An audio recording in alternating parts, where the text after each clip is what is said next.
ময়মনসিংহে শহীদ সৈয়দ নজরুল ইসলাম কলেজের সহকারী অধ্যাপক শরীফুল আলমকে থানায় ধরে নিয়ে যাওয়ার গুজবে কোতোয়ালি মডেল থানায় হামলা ও ভাঙচুর চালিয়েছে শিক্ষার্থীরা। এ সময় পুলিশের লাঠিচার্জে আহত হয়েছেন অন্তত ২০ জন। পুলিশ ফাঁকা গুলি ছুড়েছে বলেও অভিযোগ করেন শিক্ষার্থীরা।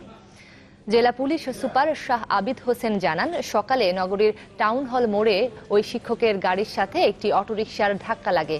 এতে অটোরিকশা চালকের সাথে বাগবিতণ্ডায় জড়িয়ে পড়েন তিনি। পরে সেখানে থাকা ট্রাফিক পুলিশ বিষয়টি সমাধানের চেষ্টা করলে তার সাথেও কথা কাটাকাটি হয়। বিষয়টি সুরাহার জন্য ওই শিক্ষককে ২ নম্বর ফাঁড়িতে নেওয়া হয়, কিন্তু শিক্ষককে লাঞ্ছিতের গুজব ছড়িয়ে পড়লে কোতোয়ালি থানায় গিয়ে হামলা ও ভাঙচুর করে শিক্ষার্থীরা।